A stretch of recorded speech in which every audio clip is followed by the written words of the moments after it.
평안하십니까? 7월 23일 말씀 묵상 기도로 시작하겠습니다. 우리 함께 기도합니다. 사랑의 하나님 아버지, 이 시간도 하나님의 말씀 앞으로 나와 겸손함으로 그 말씀을 듣고 또 간절함으로 하나님께 기도하기 원합니다. 하나님께서 우리에게 허락하신 오늘 하루를 의미 있게 또 보람되게 기쁘게 감사함으로 살기를 원합니다. 성령 하나님께서 우리를 도우시고 우리와 동행하여 주옵소서. 예수 그리스도의 이름으로 기도하옵나이다. 아멘.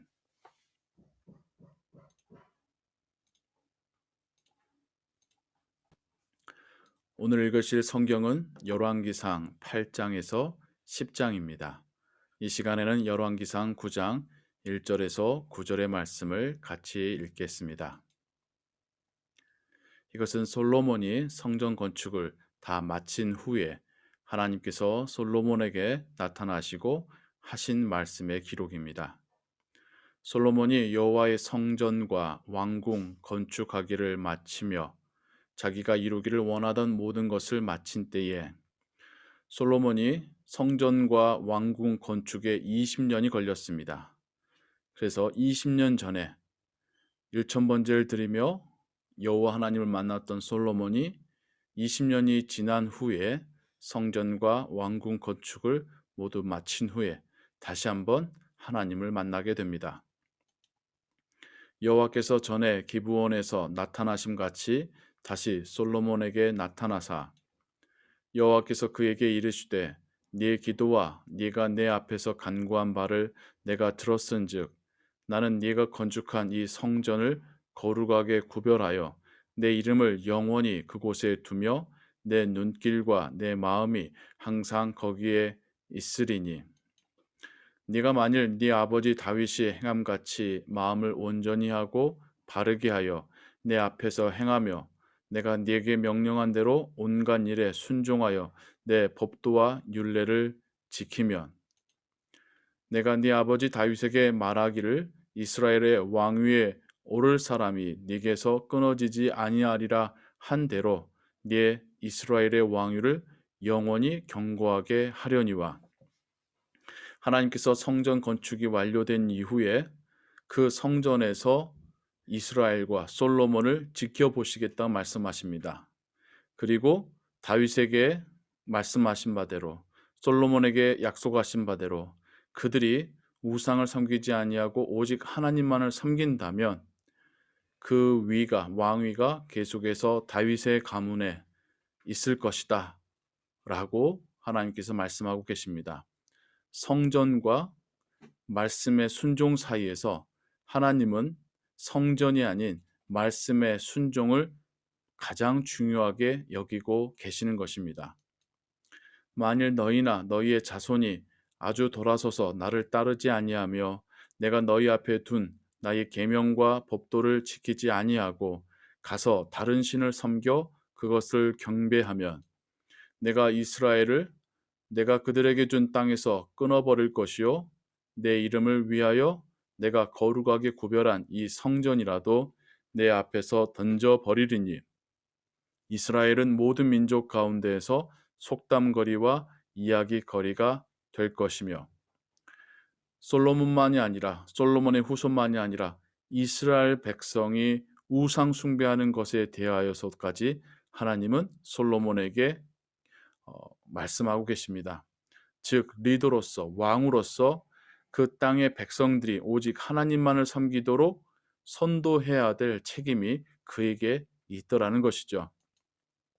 이 성전이 높을지라도 지나가는 자마다 놀라며 비웃어 이르되 여호와께서 무슨 까닭으로 이 땅과 이 성전에 이같이 행하셨는고 하면 대답하기를 그들이 그들의 조상들을 애굽 땅에서 인도하여 내신 그들의 하나님 여호와를 버리고 다른 신을 따라가서 그를 경배하여 섬김으로 여호와께서 이 모든 재앙을 그들에게 내리심이라 하리라 하셨더라.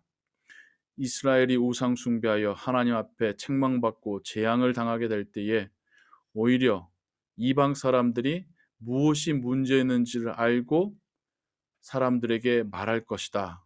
오히려 이방 사람들이 여호와 하나님이 이스라엘 사람들을 구원하시고 이 땅에 데려오시고 명령하신 하나님이셨다라는 것을 이방 사람들의 입으로 증언하게 하실 것이다 라고 말씀하고 계십니다. 그것이 마치 지금의 우리들의 모습과 같습니다. 하나님이 또 하나님께서 보내주신 메시아 예수 그리스도가 누구신지를 분명하게 알고 세상을 향하여 말하고 있는 우리들이 지금 하나님이 말씀하신 그 자들이기도 합니다. 우린 다시 한번 성전과 말씀의 순종 사유에서 하나님께서 강조하시는 것은 말씀의 순종이었음을 생각해 보게 됩니다.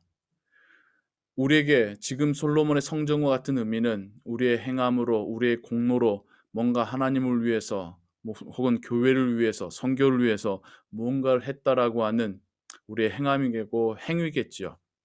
그런 것보다 더 중요한 것은 우리가 하나님 말씀에 얼마나 순종하였느냐, 우리가 하나님과 다른 신을 겸하여 섬기지 않았느냐, 이것이 중요하다는 것입니다. 예수님께서도 제자들에게 나의 형제와 자매와 모친과 가족은 하나님을 믿고 그 말씀에 순종하는 자들이다, 그 말씀을 따르는 자들이다 라고 말씀하셨습니다. 제사보다 순종이다 라고 하는 사무엘서의 말씀도 있습니다. 우리의 삶 속에서 겉으로 드러나는 형식이 아닌 실질적인 우리 마음의 순종, 우리 마음의 믿음, 또 우리의 삶에서의 사랑으로의 실천, 섬김, 그리스도 안에서의 교제, 이것을 하나님께서 원하시고 그것을 보기 원하신다는 것입니다.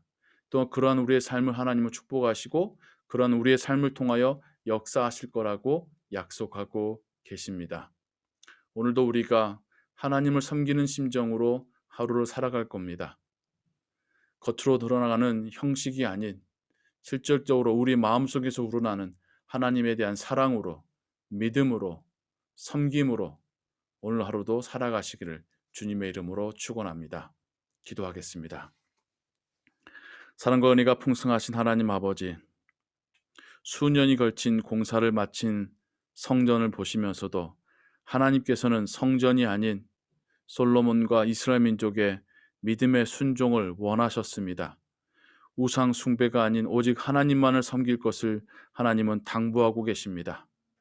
이것이 신앙의 핵심입니다. 우리에게서도 하나님과 예수 그리스도 또 성령 하나님을 향한 변함없는 믿음과 충성된 순종을 하나님께서는 원하십니다. 우리가 그러한 마음으로부터 우러나오는 그런 순종으로 믿음으로 살게 하시고 그런 우리 삶 가운데 하나님께서 풍요롭게 채워주시는 감사의 제목들이 넘쳐나게 하여 주옵소서. 오늘도 주와 함께 동행하기를 소원합니다. 예수 그리스도의 이름으로 기도하옵나이다. 아멘. 주기도문 고백합니다. 하늘에 계신 우리 아버지여, 이름이 거룩히 여김을 받으시오며 나라의 임하옵시며 뜻이 하늘에서 이룬 것 같이 땅에서도 이루어지이다. 오늘날 우리에게 일용할 양식을 주옵시고 우리가 우리에게 죄 지은 자를 사하여 준 것 같이 우리 죄를 사하여 주옵시고 우리를 시험에 들게 하지 마옵시고 다만 악에서 구하옵소서. 대개 나라와 권세와 영광이 아버지께 영원히 있사옵나이다. 아멘. 찬양과 함께 계속해서 기도하시고 또 오늘 하루도 하나님 말씀 붙잡고 살아가시는 하루 되시기 바랍니다. 평안하십시오.